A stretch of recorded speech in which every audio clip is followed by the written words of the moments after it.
a good morning to you all. Welcome to Asake Online. My name is Zenzele Ndebele and this is the Breakfast Club. And today we bring you yet another story where we talk to, former ZPRA comrades, combatants, commanders, and to get the interesting history of ZPRA. I always get people asking me, why are you talking about ZPRA and not Zanla? Why are you talking about...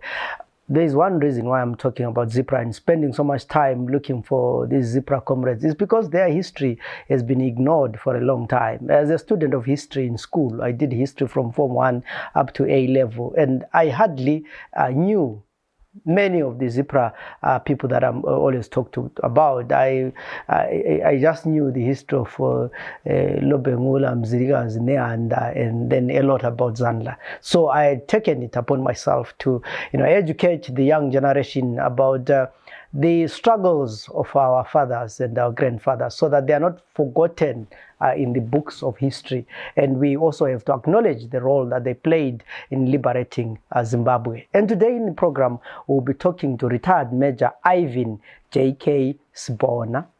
He is also, during the war, he was known as Barbeton Muzwambira, Muzwambira.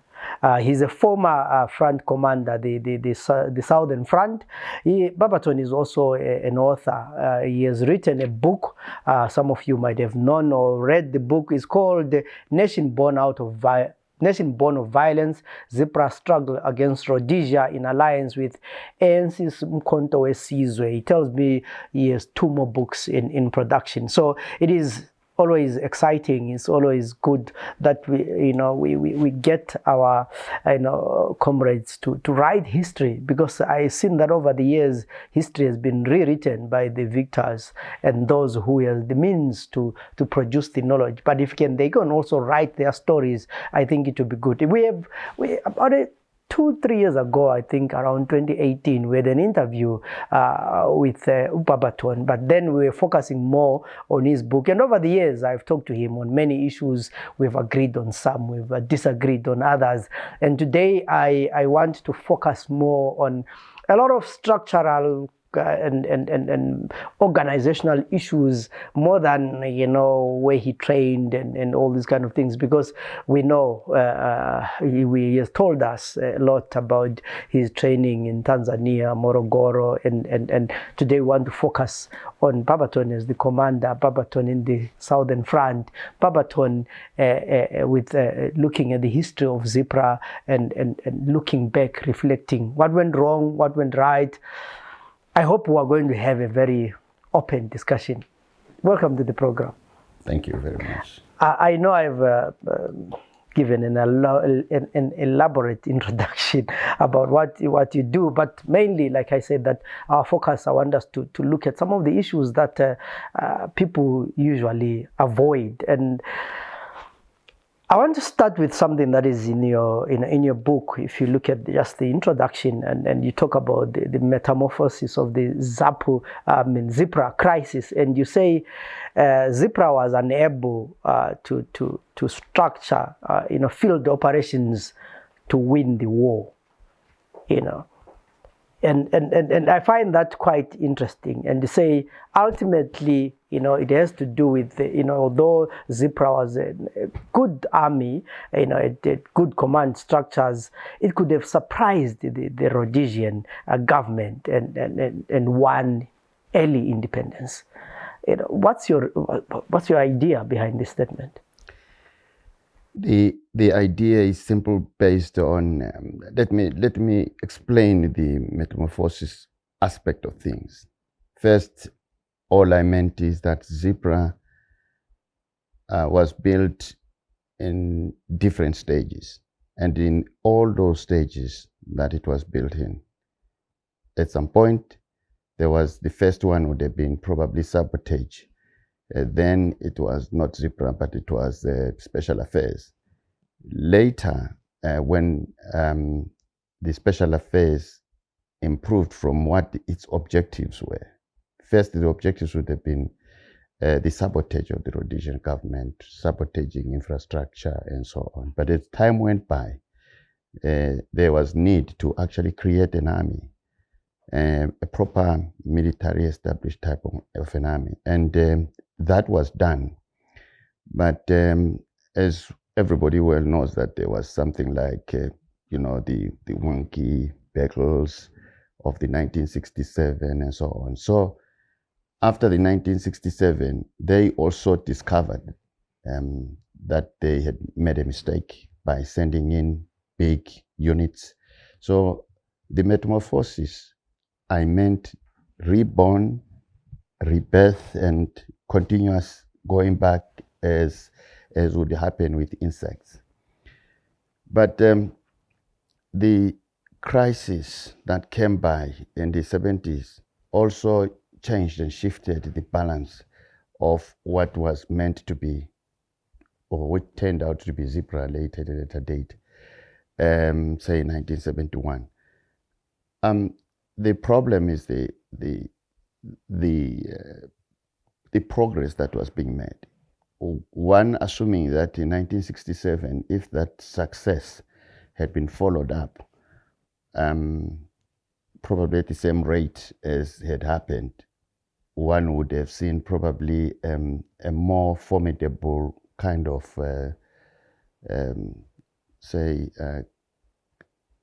struggle. But things changed because suddenly there was some power problems between Shikerema and JZ Moyo. And it is in this stage that ZPRA was reborn again.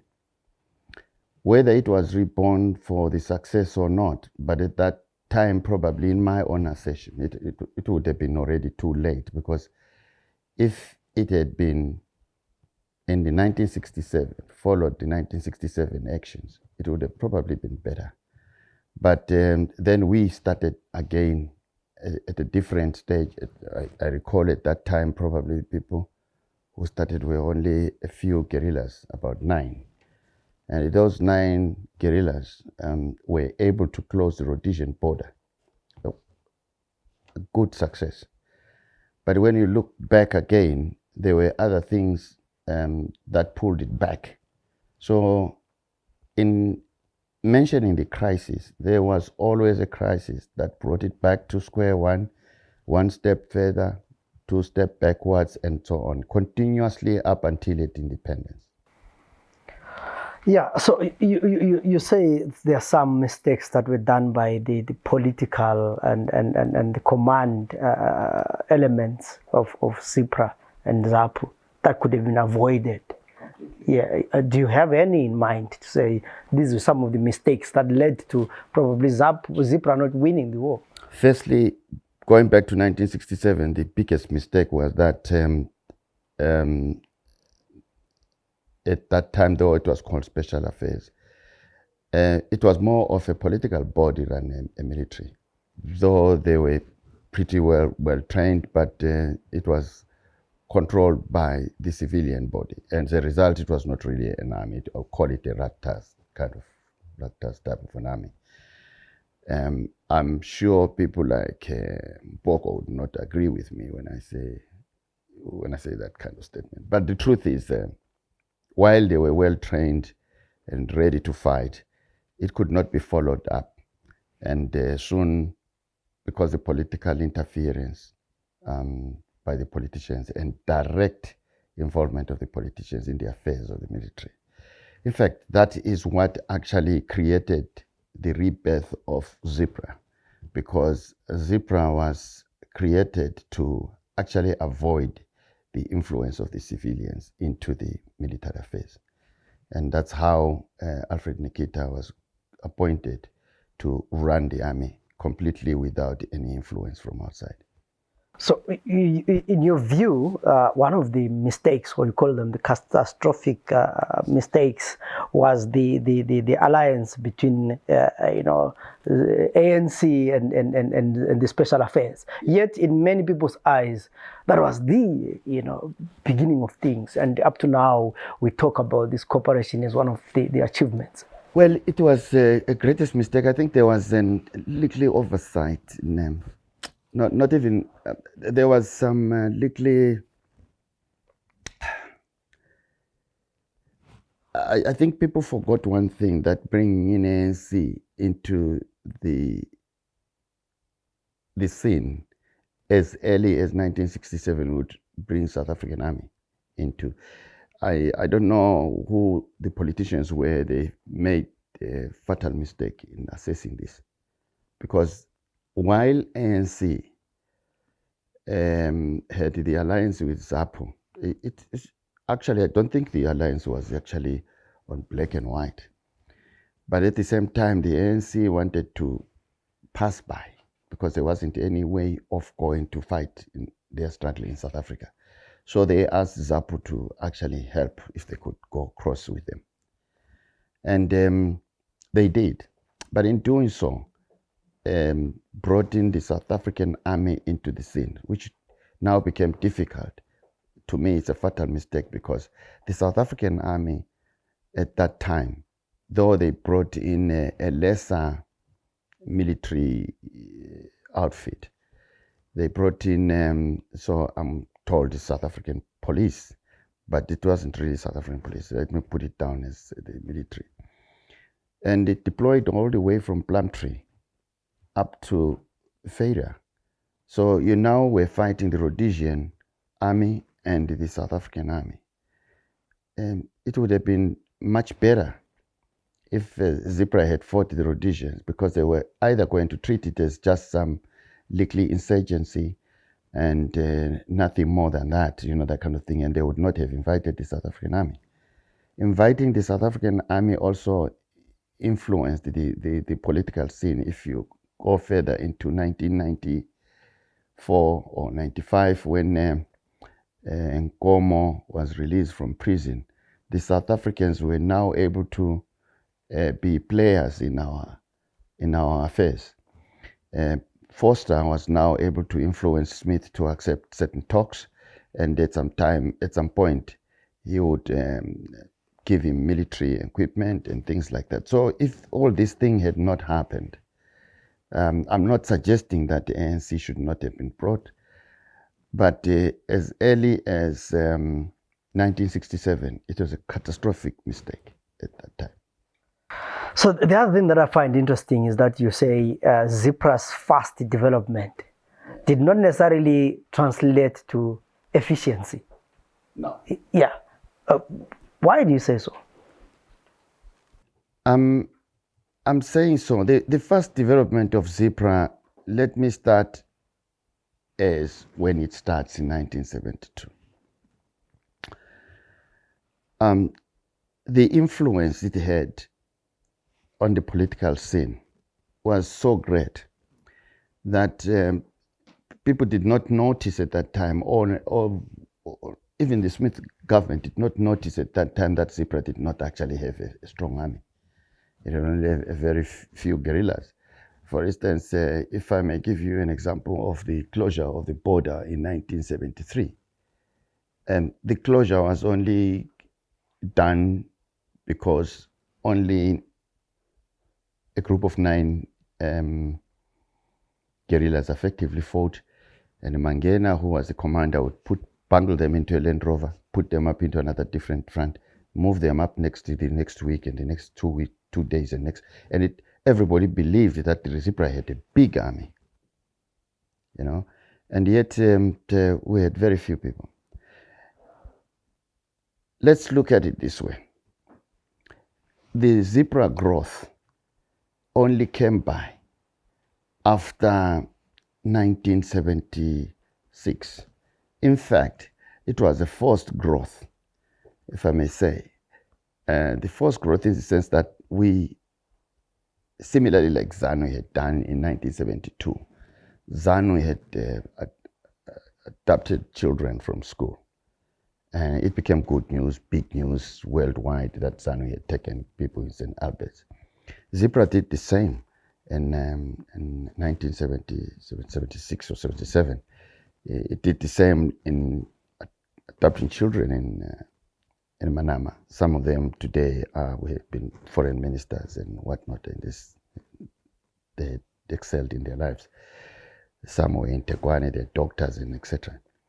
But all this had an impact, so much impact to the world that people now thought we were everywhere. That means this is what was. As a result, on internal politics, people began to believe in us. That's the growth. The growth of ZPRA was just within a space of about 2 years. That's when we had, from 1976, end of 1976 to 1978, we were able to garner almost some 20,000 people, which is not what ZPRA had in terms of figures earlier, in the earlier years. So the growth was so quick, spontaneously.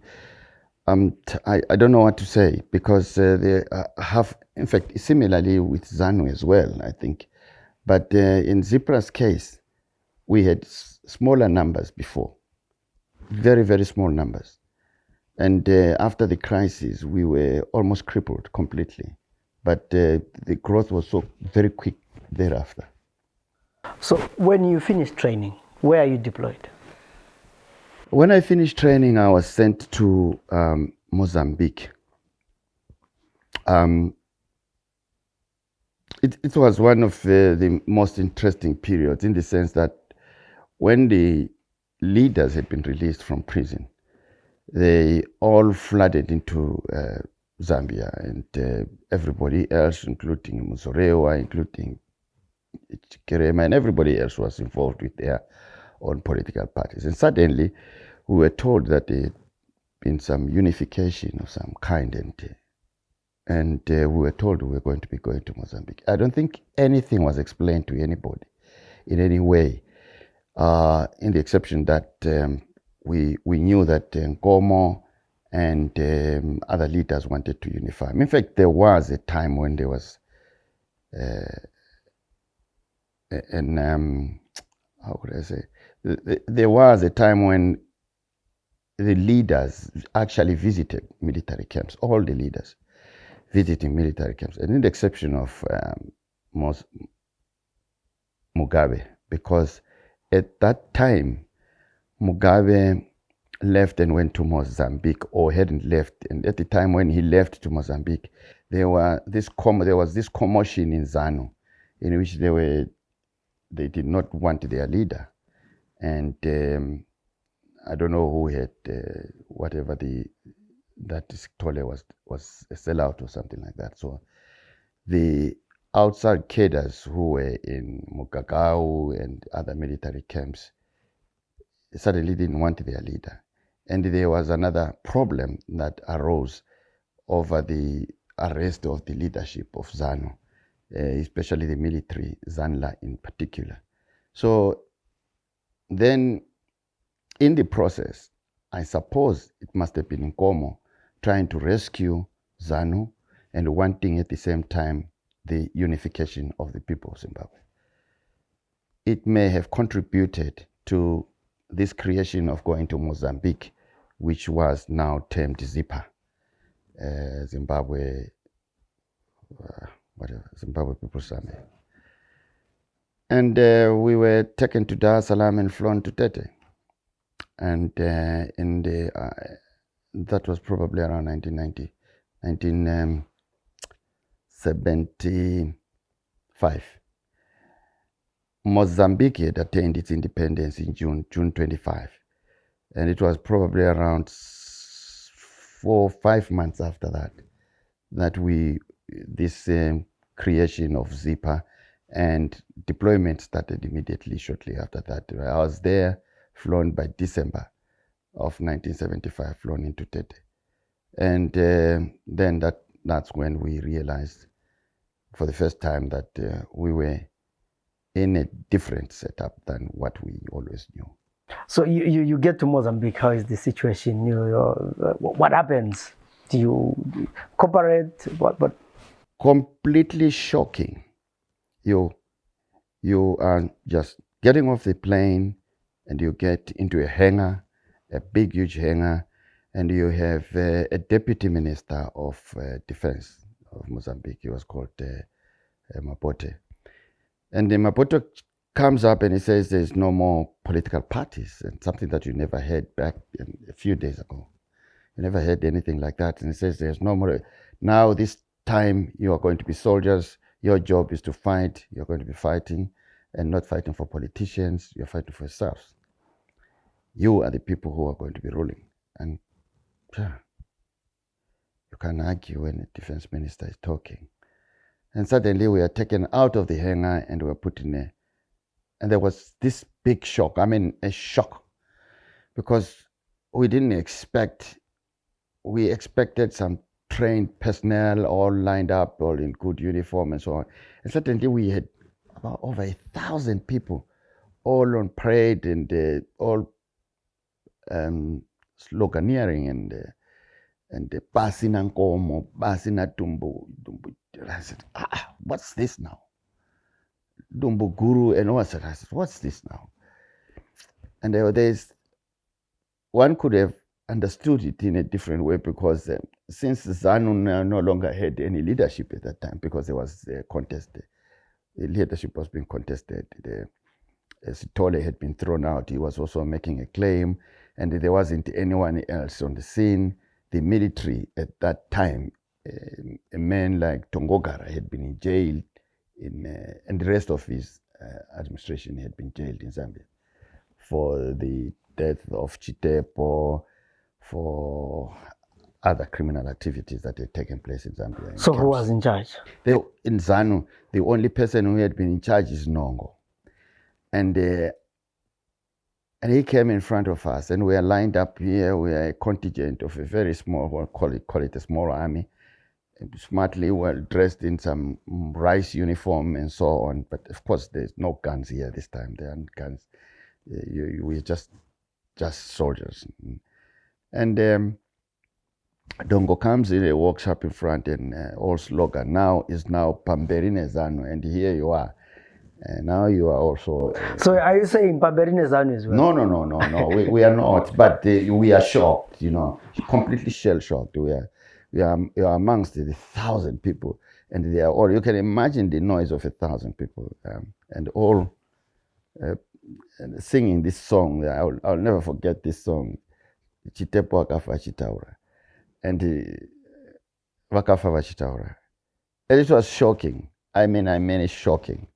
And you looked around, you only saw, you were just a small whatever. And Nongo walks in, and slogan, passing nkomo, passing whatever. And then he says, you are going to be going to war starting tomorrow. And I don't see no ZPRA commander, I don't see no one else. And this guy is telling us that he's going to be sending us into war. As who? As what? And we were, more than shell-shocked. And the guy says, when you leave here, we'll line you up there, you get the weapons, and we'll get into the trucks, and we're sending you straight to the border. Tichasangana ku Causeway. Causeway is in Salisbury. Salisbury, yes. Then it is in Salisbury. So Harare now. The first thing I could not apprehend is when somebody says to you, Tichasangana ku Causeway, we will meet in Causeway. Is he implying that he's going to give us enough ammunition, enough to sustain ourselves? War is not a one-day activity. And I just couldn't get it around my own head. I was not the commander. There were other commanders. Lemon Ndolwane was actually the head. And we were two of the bottom guys, me and George Chafunduka. And we just didn't know what to say, really. And thereafter, we are taken, after the parade, we are taken into the, some trucks to go into Frelimo camps, where we had a series of meetings about how people were going to go and who was going to go and all sorts. But Frelimo was only doing so in assisting. What we did not realize at that time is that ZANU had been disoriented, and what we had in as a camp, in people who were all there, were completely untrained. But the effect of intimidation had been done, and it was ZPRA had already been intimidated from the word go. Just that incident of the first parade just disoriented you, kept people unaware of completely, and not seeing even the ZPRA commanders that we knew. We were just lost. So the business of singing at the airport, it did not start now? You meaning? Going to the airport and meeting people? Oh, no, of course not. It didn't start now. But let's look at it this way. It wasn't, at that time, it was just middle management. If in ZANU PF, like, say, for instance, people like Wondo, people like Machingura, those were the people who were running things. And Rex Nongo, having been ZPRA himself, and I suspect, I have no confirmation of this one, but I suspect people put Rex Nongo in because they said, iwewe unoziva unovaziva because you once ZPRA yourself, you can go. And they knew Ondo, who were young boys, they knew very well they were not the kind of people to handle a person like Mangena. Mangena was really a commander, nothing to talk of, Nana Ondo and so on. So it was going to be difficult for them had Mangena been made commander. Because I think there would ZANU would have had big problems. But now Nongo was brought in on the basis that he probably knew ZPRA. And so he was also up for the calling. So he did his job. And I'll say, I'm not wanting to say he was an opportunist, but the situation was more opportunistic for him for the taking, and he did. So where is the ZPRA command element at this moment? At that point in time, ZPRA command is nowhere near. They are in as far as Maputo, if they had arrived. That is, they went to Maputo, which was probably where they started. But what ZANU had done, the whole area of Mozambique did not have any camps. So the camps were up in the north. And the camps were controlled by ZANU because ZANU had its camps. The moment Mozambique became independent, ZANU were grouped up and put up in some camps, and they accepted that. And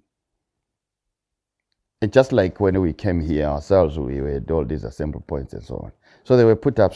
So we had no choice. We were simply bungled into ZANU camps. That was most catastrophic as well, because therefore ZANU was in total control. We were nowhere near, nobody would boast and say anything. We were just being told by ZANU what to do or whatever. Where we refused, they would probably solicit assistance from the Frelimo. So that's what happened. So how long do you stay in Mozambique, and how do you finally get out? I stayed in Mozambique for, let me say, 6 months. But 3 months of that I spent in jail. So, I mean, tell us about that. How did you get arrested? Because when you've gone there to fight and meet Nongo in Causeway. We were then taken off from, a decision was made that there should be a new front in Gaza. Because everybody was up in the north, Tembwe and all the like. So everybody now should go, and the whole front should open up. The whole border of Mozambique and Rhodesia should be operational. People should, and Rhodesians were probably taken by surprise, but they didn't expect that. And so some of the groups were then driven to the south, and we were part of the ZPRA group that was taken down south. And we weren't alone. We had Zanu as well.